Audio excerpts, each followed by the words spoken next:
You've been lied to about reality, not in the way you think, where a politician bends truth or a corporation hides information. This lie is bigger, older, and woven so deeply into the fabric of what you call normal that most people spend their entire lives inside it without ever knowing they're trapped. The Book of Enoch, one of the oldest texts humanity ever produced, was hidden from you for a reason. It wasn't removed from the Bible because it lacked authority or divine inspiration.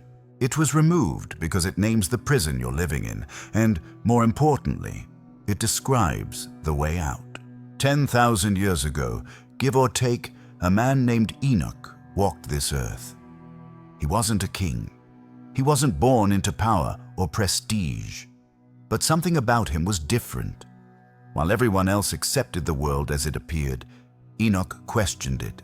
While others bowed to the systems around them, Enoch looked up. And when he did, something noticed him back. What happened next changed everything, but the people who benefit from your ignorance made sure you'd never hear the full story. They stripped it from your holy books, dismissed it as myth, and buried it under centuries of dogma designed to keep you small, afraid, and obedient. Enoch was taken.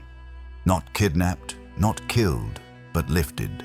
Pulled out of this dimension by beings of pure light, carried through layers of reality that most humans never see, and shown the architecture of existence itself. He didn't die. He didn't fade away. He crossed over while still alive, still conscious, still aware. And what he saw on the other side broke every rule you've been taught about how life works. He discovered that this physical world, the one you touch, see, and believe in, is not the base level of reality. It's a construct, a simulation, a false layer built on top of something far more real and infinitely more ancient. The Gnostics knew this.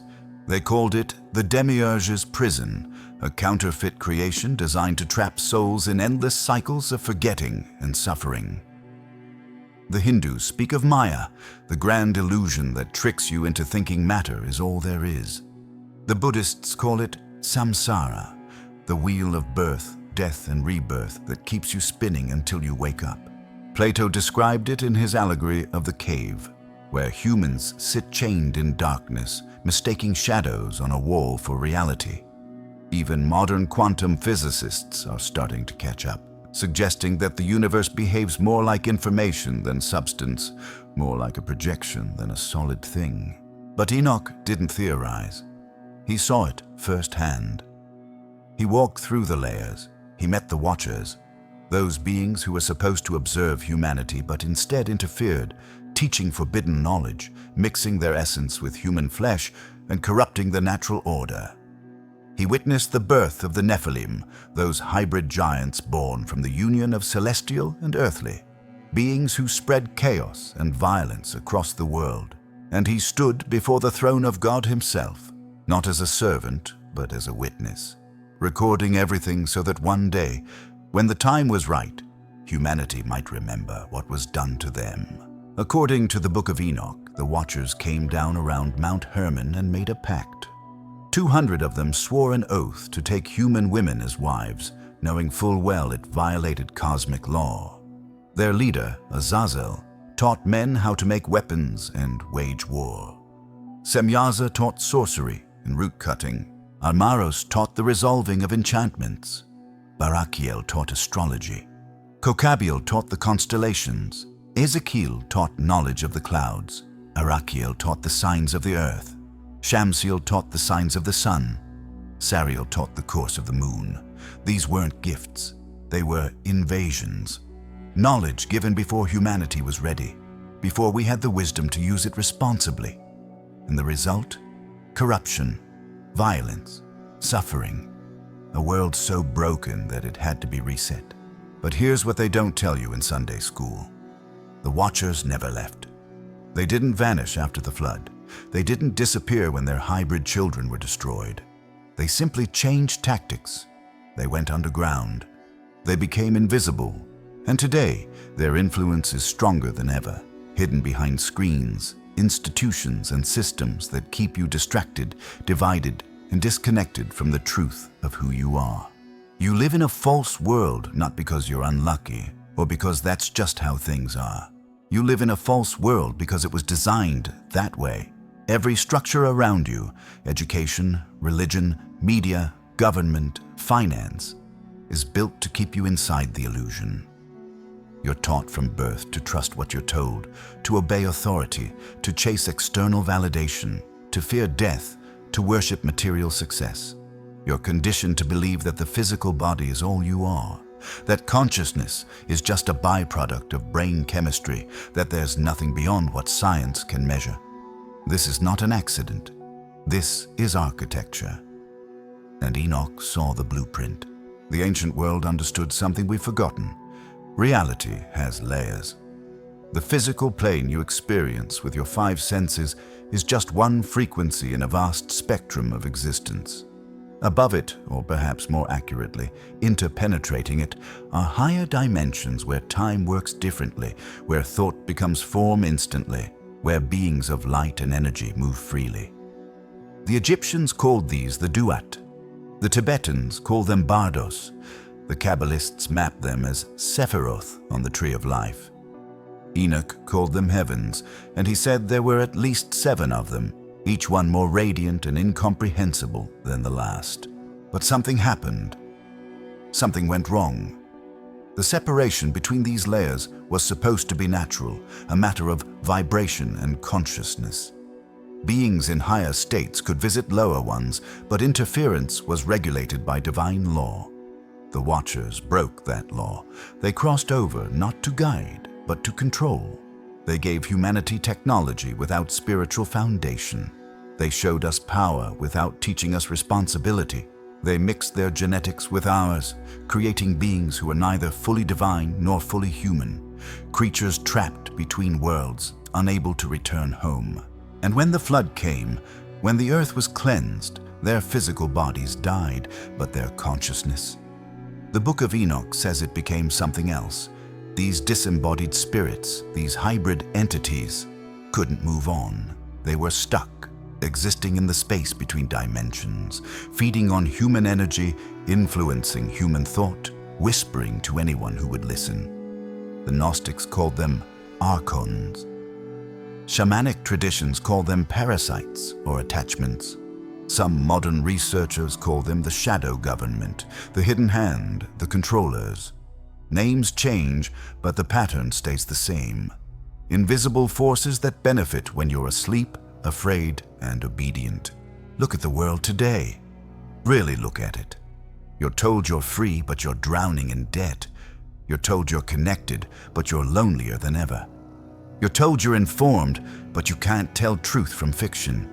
You work your entire life to afford the privilege of existing, only to realize too late that you spent your best years chasing things that never mattered. You scroll through endless content, consume endless products, chase endless distractions, all while that quiet voice inside you, the one that knows something is deeply wrong, gets quieter and quieter until you can barely hear it anymore. This is the false world. Not a place, but a frequency. Not a location, but a state of consciousness. You're not trapped by walls or chains. You're trapped by belief. You're trapped by the story you were told about who you are, what's possible, and how life works. The moment you were born, they started programming you. Family told you what to believe. Schools told you what to think. Media told you what to want. Religion told you what to fear. And by the time you were old enough to question any of it, the cage was already built. But here's what Enoch understood. What the mystics have always known, what the controllers desperately don't want you to remember. The cage isn't real. It never was. It's a hologram, a projection, a collective agreement to pretend that limitation is law. And the moment you see through it, the moment you remember what you actually are, consciousness itself, eternal and divine, the walls dissolve. Not literally, not physically, but energetically. And that's the only place where they ever existed anyway. The ancient mystery schools taught this in secret. The Egyptian initiates underwent rituals in the Great Pyramid designed to simulate death and rebirth. forcing the soul to remember its true nature. The Greek Eleusinian mysteries involved sacred substances that temporarily lifted the veil, allowing participants to experience reality beyond the physical. The Tibetan monks practice phawa, the conscious transference of consciousness at death, proving that awareness can exist independent of the body. The yogis of India speak of samadhi, a state of pure consciousness where the illusion of separation completely vanishes. Jesus himself said the kingdom of heaven is within you, not in some distant afterlife, but accessible right here, right now, if you know how to look.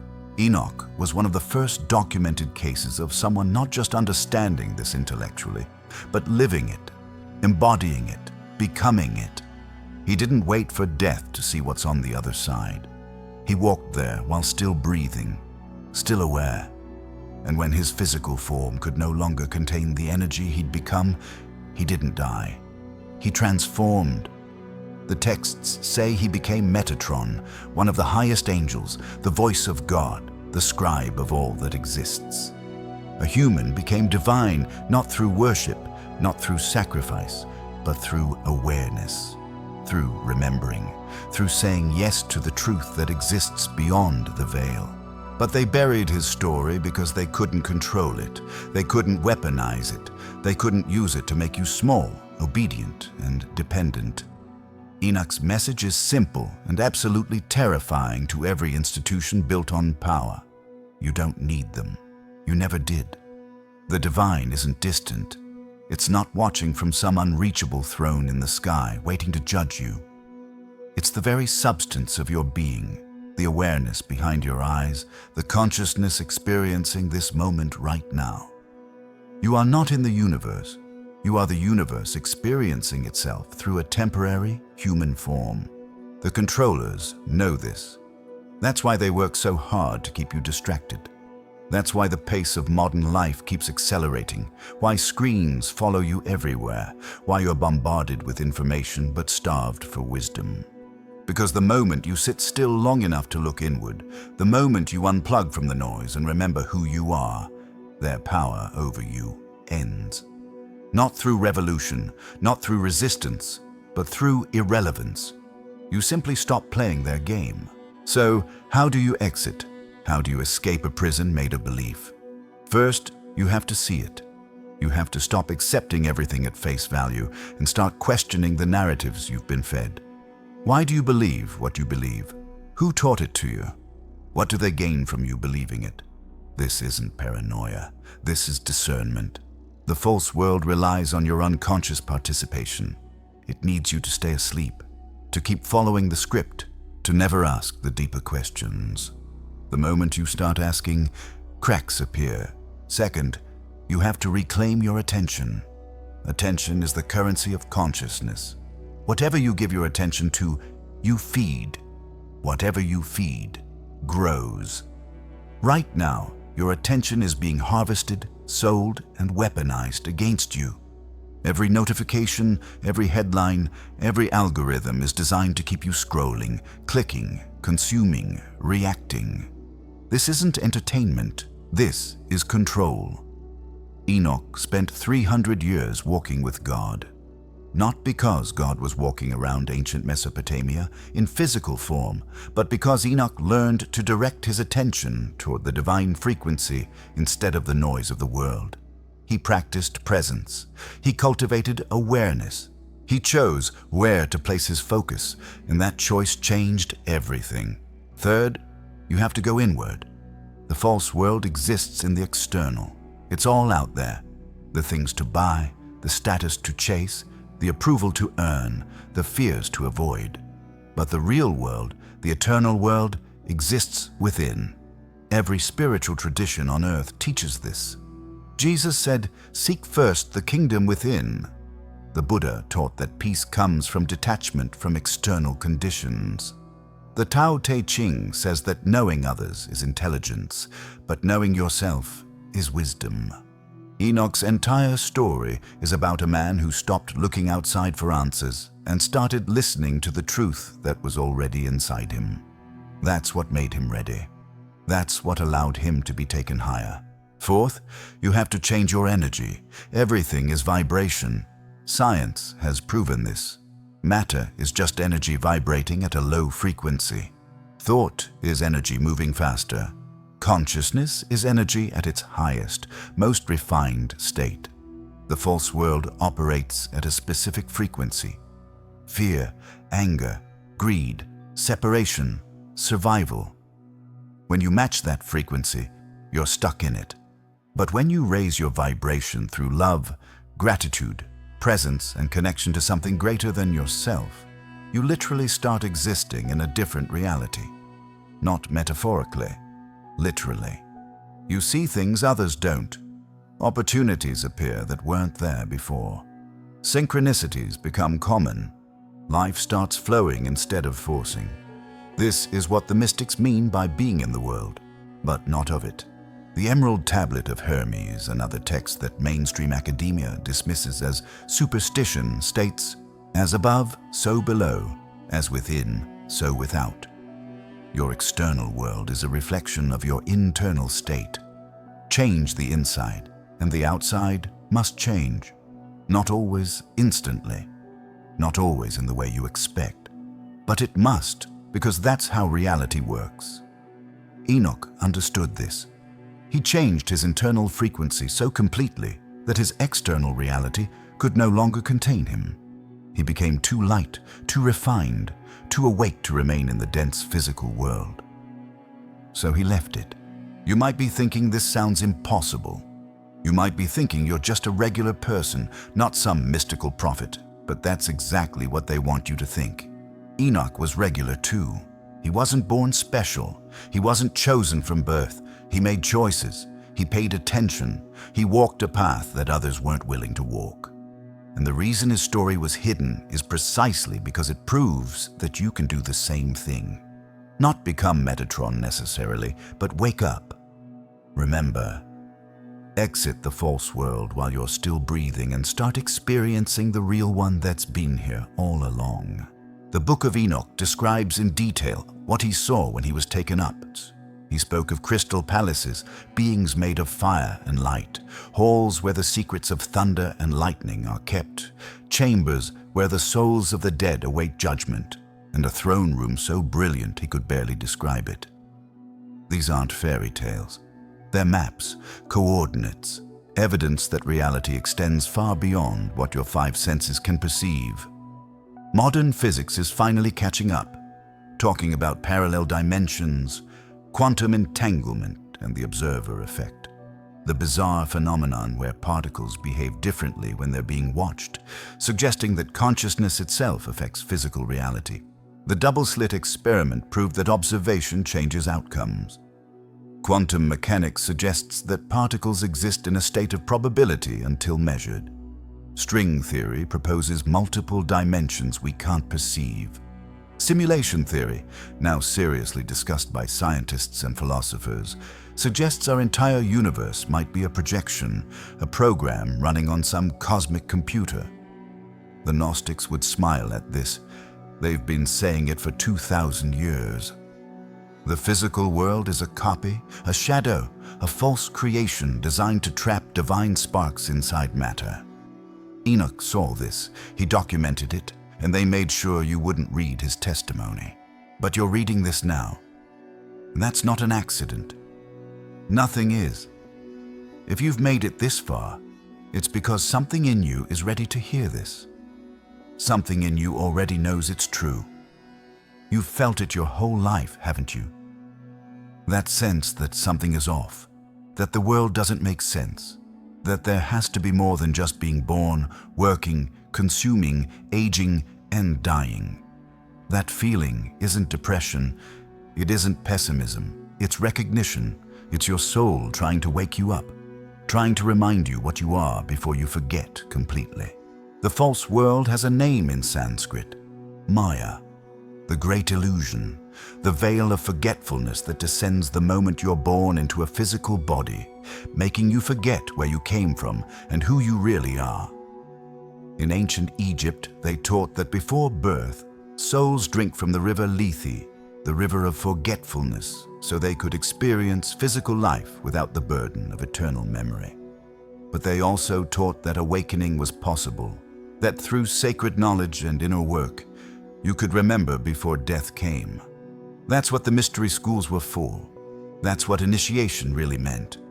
Not joining a club, but waking up. Enoch never drank deeply from that river. Or if he did, he found the antidote. He remembered. And in remembering, he became something more than human. Not better, not superior, just more aware, more awake, more aligned with what's real instead of what's pretend. That's what scares them. That's why his book was banned. Because if regular people knew they could wake up, that they could remember, that they could exit this prison and return to the divine while still alive, the entire control system would collapse overnight. Think about what controls you. Fear of death, fear of loss, fear of judgment, fear of not having enough, not being enough, not doing enough. Where do those fears come from? They come from believing the lie that you're separate, that you're alone, that this life is all there is and you better make it count. But what if none of that is true? What if you're eternal? What if death is just a doorway? What if everything you think you need to chase is already inside you? The entire system of control falls apart the moment you realize you're not who they told you are. Enoch's book describes the Watchers being punished, bound in darkness, until the day of judgment. But their influence didn't end. Their children, the Nephilim, died in the flood. But the Book of Enoch says their spirits remained, wandering the earth, becoming the demons and evil spirits that plague humanity. Not little red devils with pitchforks, thought forms, energy parasites, entities that exist in the space between the physical and the spiritual, feeding on fear, anger, lust, greed, all the low-frequency emotions that keep humans trapped in the false world. This is why every ancient tradition talks about spiritual warfare, about protection, about purification. The Egyptians had their protective amulets. The Christians have their prayers and holy water. The Buddhists have their mantras.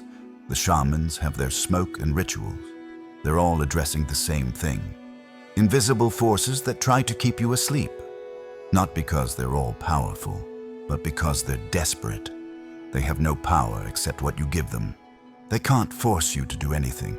They can only influence, suggest, tempt. And the moment you see them, the moment you stop giving them your energy, they lose all influence. This is another key to exiting the false world. Stop feeding the parasites. Stop engaging with content designed to make you angry. Stop consuming media that leaves you feeling afraid.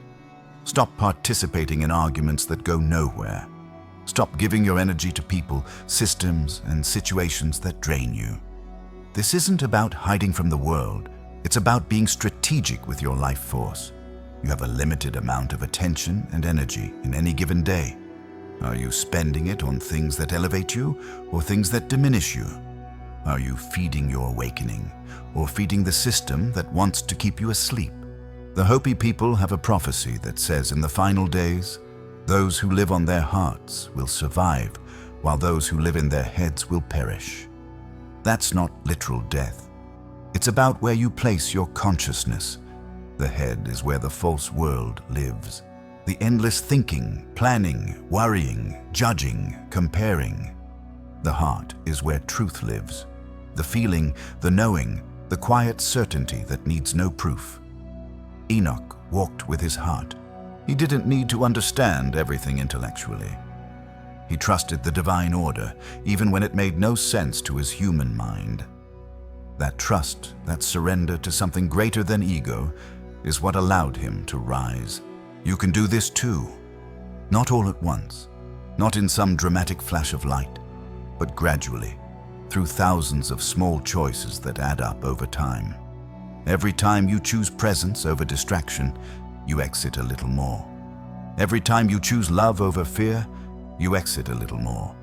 Every time you choose to listen to your inner voice instead of the outer noise, you exit a little more.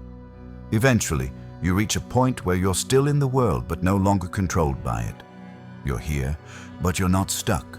You're participating, but you're not identified. You're playing the game, but you know it's a game.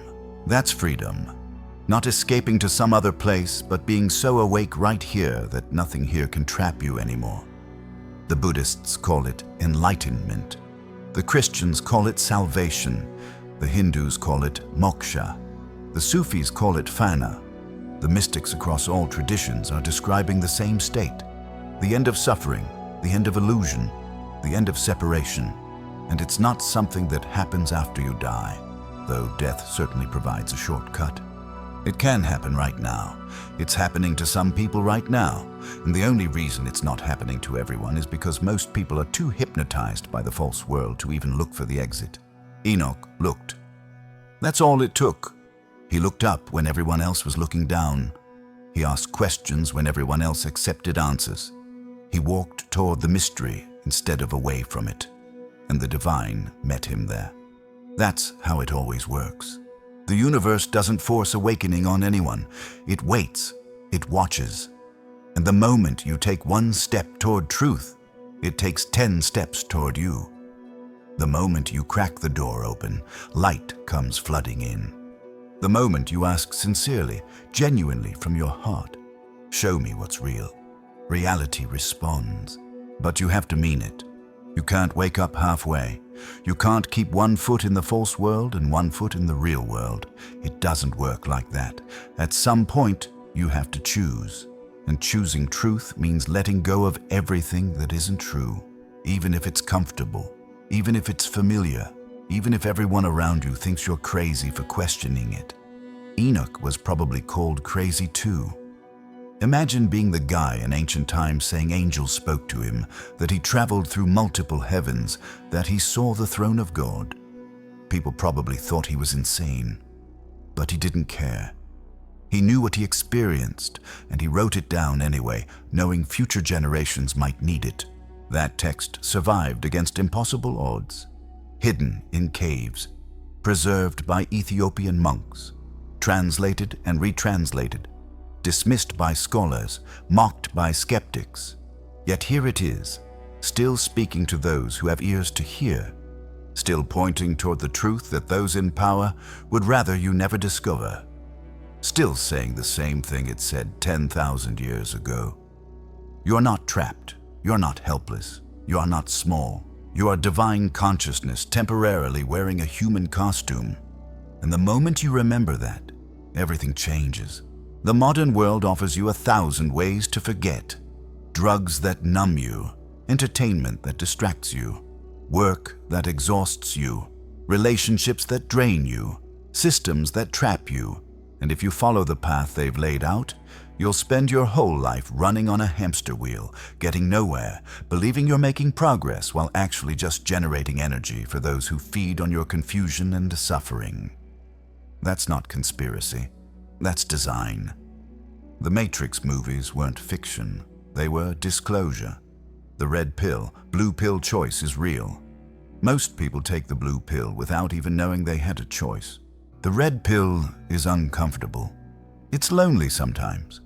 It's challenging because once you see the false world for what it is, you can't unsee it. You'll watch people you love stay asleep, and there's nothing you can do to wake them if they're not ready. You'll notice the patterns, the programming, the control mechanisms everywhere. You'll feel like you're living in a different reality than everyone around you. And in a sense, you will be. But you'll also feel more alive than you've ever felt. More real. More connected to what matters.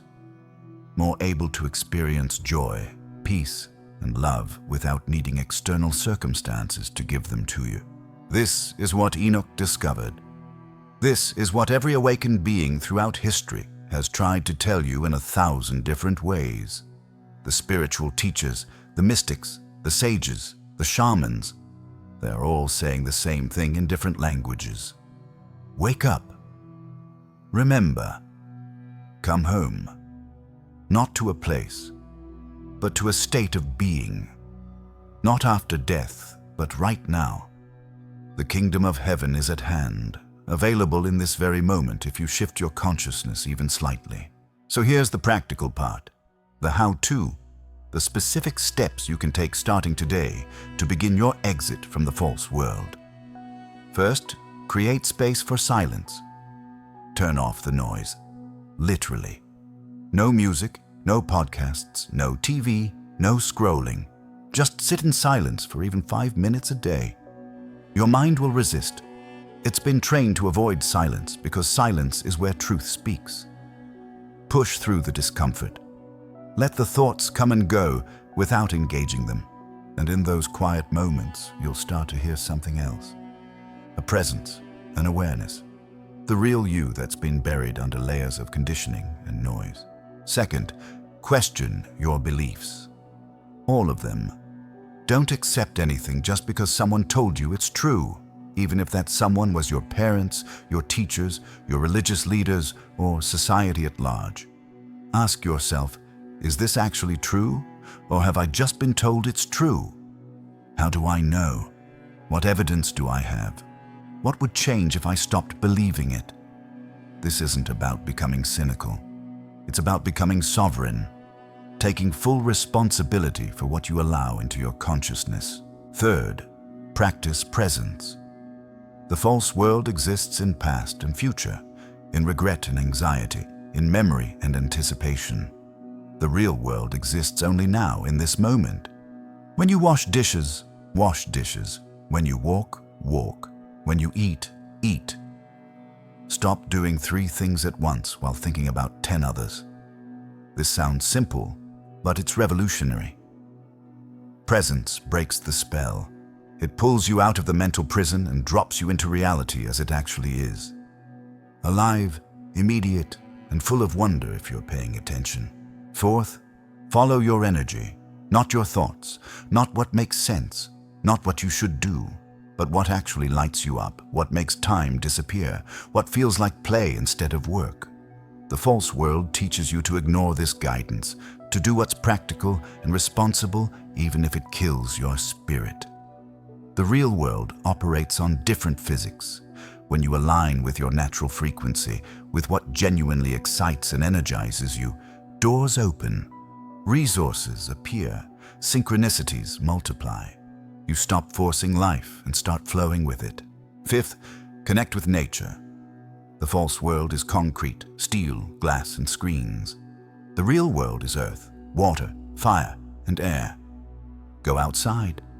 Touch the ground barefoot. Watch the sunrise. Listen to birds. Swim in the ocean. Sit under a tree. Ancient humans spent their entire lives immersed in the natural world, and their consciousness reflected that. More attuned, more aware, more connected to the rhythms of life. Modern humans spend 90% of their time indoors, staring at artificial light, and wonder why they feel disconnected and depressed. Nature isn't just pretty scenery. It's medicine. It's a frequency that reminds your body and soul what's real. Sixth, guard your energy field. You're not just a physical body. You're a field of electromagnetic energy, and that field extends beyond your skin. Other people's energy affects you. Places hold energy. Objects carry vibration. Start paying attention to how you feel in different environments, around different people, after consuming different content. If something drains you, leaves you feeling heavy or anxious, stop exposing yourself to it. You're not being sensitive. You're being aware. The false world teaches you to tolerate toxicity, to push through, to toughen up. The real world teaches you to honor your energetic boundaries and only engage with what elevates you. Seventh, do inner work. This is non-negotiable. The false world is a reflection of humanity's collective unconscious shadow. All the pain, trauma, fear, and separation that hasn't been processed and healed. You carry your own version of the shadow. Everyone does. And until you turn toward it, until you face the parts of yourself you've been running from, you'll remain trapped in cycles of reaction and projection. This doesn't mean wallowing in your past or making your pain your identity. It means acknowledging what's there, feeling what needs to be felt, and releasing what no longer serves you. Therapy, meditation, breathwork, plant medicine, energy healing. Whatever modality calls to you, use it. But do the work. Eighth, study the ancient teachings, not to worship them or believe them blindly, but to see the patterns.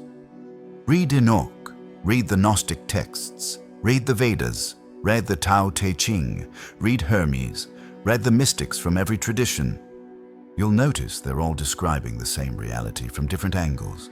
They all talk about the illusion of the physical world. They all point to consciousness as primary. They all describe methods for awakening.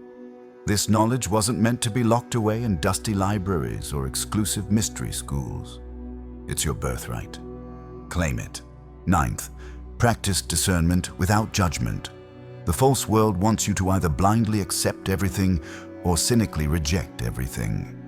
Neither serves awakening. Instead, develop the ability to feel into truth. Not think about it. Feel it. Your body knows. Your soul knows. When you encounter real truth, even if it challenges your beliefs, something in you recognizes it. It resonates. It feels like coming home. When you encounter deception, even if it's packaged beautifully, something feels off. Trust that feeling. Don't override it with logic or social conditioning. Your internal compass is more accurate than any external authority. 10th, live as if you're already free. This is the most important one. Don't wait until you've figured everything out, until you've reached some imaginary level of spiritual attainment, until the world changes. Start being who you would be if you already knew you were eternal, divine, and unlimited. How would you treat people? How would you spend your time? What would you stop worrying about? What would you start creating? The false world keeps you in perpetual preparation, always getting ready, never quite ready. The real world invites you to jump now, knowing the net will appear. Not through blind faith, but through understanding how consciousness creates reality. You become what you practice being. Enoch didn't become Metatron after he died. He became Metatron by living in such complete harmony with divine truth that death became irrelevant. His consciousness expanded beyond the limitations of flesh. His energy refined beyond the density of matter. He didn't escape his body. He transcended it. And that's the ultimate exit from the false world. Not leaving the physical realm, but being so awake inside it that you're no longer bound by its rules, its fears, its illusions. Most people won't make it that far in one lifetime. That's okay. The goal isn't perfection. The goal is movement. The goal is waking up a little more each day, remembering a little more of who you are, exiting the programming one choice at a time. Every moment you spend in presence instead of distraction is an exit. Every time you choose love over fear is an exit. Every time you trust your inner knowing over external authority is an exit. It adds up, it compounds, and eventually you reach a tipping point where you're more awake than asleep, more free than trapped, more yourself than the character you've been playing. The false world is collapsing, not in some future apocalypse, but right now, in real time. More people are waking up than ever before in human history. The old systems of control are losing their grip. Information that was hidden for centuries is available to anyone with internet access. Ancient wisdom is being rediscovered. Scientific understanding is catching up to mystical truth. The veil is thinning. And those who benefit from collective sleep are panicking, trying to tighten their grip, to increase the fear, to accelerate the distraction. But it's not working. The awakening can't be stopped because it's not happening out there. It's happening inside individual consciousnesses, one soul at a time. And there's no force in the universe powerful enough to prevent someone from waking up if they truly want to. You're here because you want to. You wouldn't have read this far if something in you wasn't ready. The question now is, what are you going to do with this information? Will this be just another interesting thing you read and then forget, swept away by the next distraction? Or will this be the moment you decide enough is enough, the moment you stop playing along, the moment you take your first real step toward freedom, because this is your moment. Right now, not tomorrow, not when circumstances are better, not when you feel more prepared. Now, the false world has had your attention your whole life. It's time to take it back. Enoch walked with God for 300 years. That doesn't mean it will take you 300 years to wake up. Time worked differently for him, in a different era, under different conditions. But it does mean that awakening is a process, not an event. It's thousands of small choices, compounded over time. It's showing up every day, even when it's hard, even when the world tempts you back to sleep, even when everyone around you thinks you're losing your mind. Because from the perspective of the false world, you're losing your mind, the false mind, the programmed mind, the mind that was never yours to begin with. And losing that is the best thing that could happen to you. What replaces it is not emptiness, it's fullness, presence, awareness, peace that doesn't depend on circumstances, joy that doesn't need a reason, love that doesn't require an object. This is what Enoch found. This is what every awakened being throughout history has tried to show you. And this is what waits on the other side of your willingness to question everything you think you know and remember what you've always been. You are not your body. You are not your thoughts. You are not your emotions. You are not your story. You are the awareness witnessing all of it, the consciousness animating it, the divine spark pretending to be human for just a little while. The false world needs you to forget this. It cannot survive your remembering. So it distracts you, seduces you, frightens you, anything to keep you from sitting still long enough to notice the truth. But the truth is patient. It's been waiting for you since before you were born. It will wait for you beyond your death. And it's available to you right now, in this moment, if you're brave enough to stop running and turn toward it. Enoch's text wasn't hidden to protect you. It was hidden to control you. They don't want you knowing that a regular human can access divine consciousness. They don't want you knowing that death is optional, that suffering is a choice, that limitation is an illusion. They don't want you knowing your own power, because the moment you do, their power over you ends completely. Not through violence, not through resistance, through irrelevance. You simply stop participating in their system because you've remembered there's another game entirely. One that's been here all along, waiting for you to notice it. So here you stand at the crossroads. Behind you, the familiar path, comfortable, predictable, and leading exactly where everyone else is going. Ahead, the unknown path, uncomfortable, uncertain, and leading somewhere most people will never see. One path leads back to sleep, back to the cycle, back to forgetting. The other leads to remembering, to freedom, to becoming fully alive while you still have breath in your lungs. Most people stay on the familiar path. It's easier. It's safer. Everyone validates your choices there. No one questions you. No one challenges you.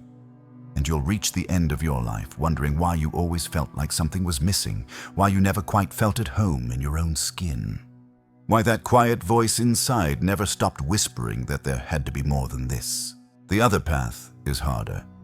Lonelier sometimes. People won't understand. They'll think you've changed, that you've become weird or difficult or too intense. They'll try to pull you back to who you used to be because your transformation threatens their sleep. They need you to stay asleep to validate their choice to remain unconscious. When you wake up, it holds up a mirror they don't want to look into. So they'll resist, they'll mock, they'll distance themselves, and you'll have to let them. Not with judgment or superiority, but with compassion, understanding that they're exactly where they need to be in their own process. But you'll also find others who've woken up. You'll recognize them immediately, not by what they say or what they believe, but by the energy they carry.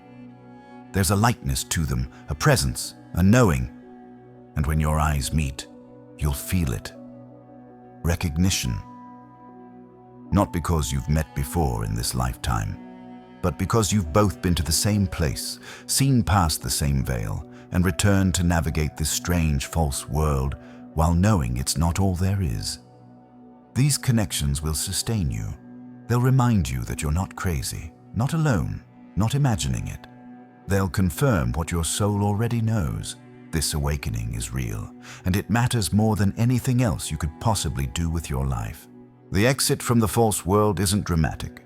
There's no portal that opens, no spaceship that arrives, no moment where everything suddenly shifts. It's gradual, gentle, almost imperceptible at first.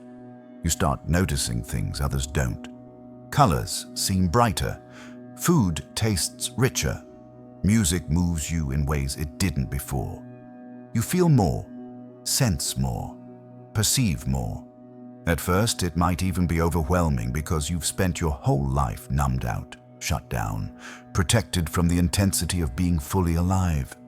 But as you adjust, as your nervous system recalibrates, you realize this is what life was always supposed to feel like. Vivid, immediate, real, and simultaneously, things that used to matter stop mattering. The drama, the gossip, the status games, the endless accumulation, it all starts to feel silly, like watching children argue over toys. You don't judge them for it. You did the same thing not long ago. But you can't pretend it matters anymore. You've seen something bigger, tasted something truer, and you can't go back to pretending the false world is all there is. This doesn't make you better than anyone. It just makes you different, awake in a world of dreamers. And that comes with its own challenges. But it also comes with gifts. Synchronicities become constant. You think of someone, they call. You need something, it appears. You ask a question, the answer shows up within hours. This isn't magic. This is what life looks like when you're aligned with the flow instead of fighting against it. The false world operates on scarcity, competition, and force. The real world operates on abundance, cooperation, and flow. When you exit one and enter the other, the rules change completely. What seemed impossible becomes natural. What seemed terrifying becomes exciting.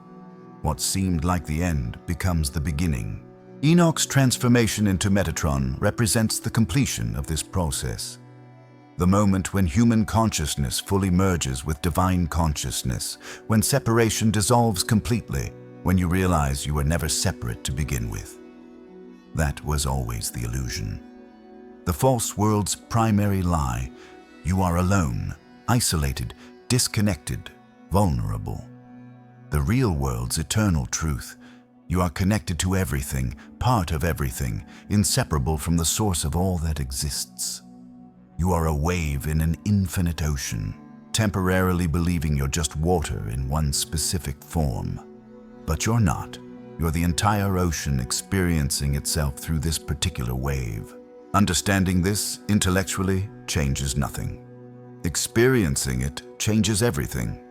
And the only way to experience it is to do the work, take the steps, walk the path. No one can do it for you. No guru, no teacher, no book, no ceremony can wake you up if you're not willing to wake yourself up. They can point, they can guide, they can support, but you have to walk through the doorway yourself. And that doorway is always now, not in the future, not after you've prepared more, not when circumstances are better. Right now, this moment, this breath, this choice to be present instead of lost in thought, to be aware instead of asleep, to be here instead of everywhere else. The false world has been running on autopilot for so long that most people don't even realize they're not actually living their lives. They're just reacting to programs, following scripts, playing out patterns inherited from people who inherited them from other people who were just as asleep. Generation after generation of unconsciousness, trauma passing down through families, societies built on fear and control. Humans who forgot they were divine and started believing they were just animals, just matter, just temporary blips in a meaningless universe. What a sad, small story to tell yourself when the truth is so much vaster, so much more beautiful, so much more real. You are eternal. You existed before this body. You'll exist after this body. You've probably done this many times. Incarnated into physical form, played out a life, learned some lessons, moved on. But usually, you forget. Usually the veil of forgetfulness descends so completely that you spend your entire life believing this is all there is. This time might be different. This time, you might remember before it's too late. Not because you're special, but because you're ready. And ready souls are remembering everywhere right now, waking up in the middle of the dream and realizing it's a dream, that none of it is as real or as serious as they thought, that they have far more power than they've been allowed to believe. The Watchers don't want you to know this. The Archons don't want you to know this. The controllers, the manipulators, the parasites that feed on human suffering and confusion. They desperately don't want you to know this, because an awakened human is useless to them. You can't be frightened into compliance. You can't be tempted into addiction. You can't be convinced to trade your freedom for security. You see through all their games, and while one awakened person doesn't threaten the system, millions of them do. Billions of them would end it completely. That's what they're afraid of. That's why they work so hard to keep the veil in place, to keep people distracted, divided, and asleep. But they're losing. The awakening is accelerating. More people are questioning. More people are seeking. More people are refusing to accept the official story and starting to trust their own direct experience instead. This is the great shift that mystics and prophets have been predicting for thousands of years. Not an external event, but an internal one. Not something that happens to you, but something that happens through you. A remembering, a return, a coming home to what you've always been beneath all the conditioning, programming, and forgetting. Enoch showed that it's possible. He walked the path and left markers so others could follow. His text survived against impossible odds because it had to. Because you had to read it. Because this had to happen. And now that you know, now that you've seen even a glimpse of the truth, you can't unknow it. You can try. You can bury it, distract yourself from it, pretend you never read this. But that knowing will sit in your consciousness like a seed, and eventually, when the conditions are right, it will grow. It will crack open your carefully constructed false identity, and something real will emerge. That's what scares people about awakening. It's not that you gain something, it's that you lose something. The false self, the ego, the identity you've been defending your whole life. And ego death feels like actual death when you're going through it. Everything you thought you were falls away. Every story you told yourself gets exposed as fiction. Every belief you held dissolves under examination. It's disorienting, terrifying, and absolutely necessary. Because on the other side of that death is birth. Real life. Authentic being. The you that was always there underneath. Patient and eternal, waiting for the costume to come off so it could finally breathe. This is your invitation. Not to believe what Enoch saw, not to accept any of this on faith, but to investigate it yourself. To question everything, trust nothing at face value, and discover your own truth through direct experience. Sit in silence, go within, ask the big questions. Who am I? What is real? What happens after death? Where was I before birth? Why am I here? Don't accept the answers you've been given. Find your own. And when you do, when you taste even a moment of real truth, real presence, real connection to the divine that exists beyond the false world's boundaries, everything changes. You'll understand why Enoch was taken. Not because God played favorites, but because he'd become something that couldn't be contained by ordinary reality anymore. His consciousness had expanded beyond the limits of flesh, and his physical form simply couldn't house that much light. So it transformed, changed, became something new, and that's what's possible for you too. Maybe not in this lifetime, maybe not in that dramatic of a way, but the direction, the trajectory, the path, it's the same. Away from illusion and toward truth. Away from fear and toward love. Away from separation and toward unity. away from sleep and toward awakening. The false world will continue. It will keep spinning, keep attracting souls who need that particular classroom, that specific set of lessons. There's no judgment in that. Everyone is exactly where they need to be. But you don't have to stay there. You've been given the key. The question is whether you'll use it, whether you'll walk through the door, whether you'll take the chance that everything you've been told might be wrong and everything you've secretly known might be right. Whether you'll risk being called crazy, weird, too much, or not enough by people who are still asleep. Whether you'll sacrifice the comfort of fitting in for the glory of becoming who you actually are. Enoch made that choice, and it wasn't easy. It never is. But it was worth it. And 10,000 years later, his message still echoes through time, reaching those who have ears to hear. You are not stuck. You are not small. You are not limited. You are divine consciousness experiencing itself as human, and the moment you remember that, the prison doors open. Not because they were unlocked from the outside, but because you finally realized they were never locked at all. The false world exists only as long as you believe in it.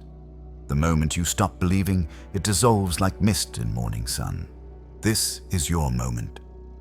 Right here. Right now. The exit isn't somewhere else. It's not in the future or in another dimension. It's here, inside you, waiting. It's always been waiting, and it will keep waiting until you're ready to walk through it. But why wait? What are you hoping will change? What are you waiting for? Permission. You have it.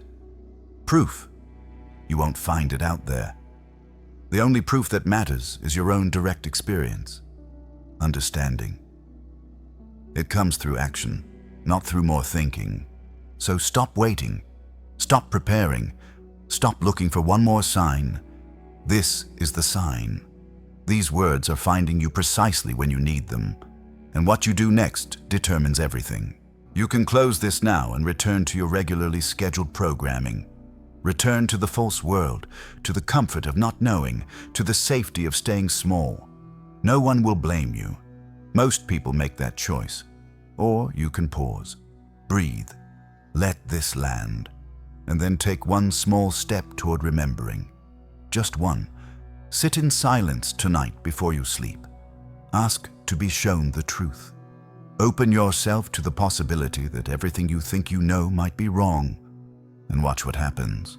Watch how life responds when you finally stop running and turn toward the mystery. Watch how the universe meets you the moment you take even one step toward it. Enoch walked that path. The mystics walked that path. The awakened ones throughout history walked that path. And they all left breadcrumbs so you could find your way too. The breadcrumbs are everywhere if you're looking. In ancient texts, in near-death experiences, in moments of synchronicity, in the eyes of someone who sees you truly. In the sunset that stops you in your tracks. In the song that makes you cry for no reason. In the dream you can't forget. In the knowing you can't explain. In the feeling that there has to be more than this.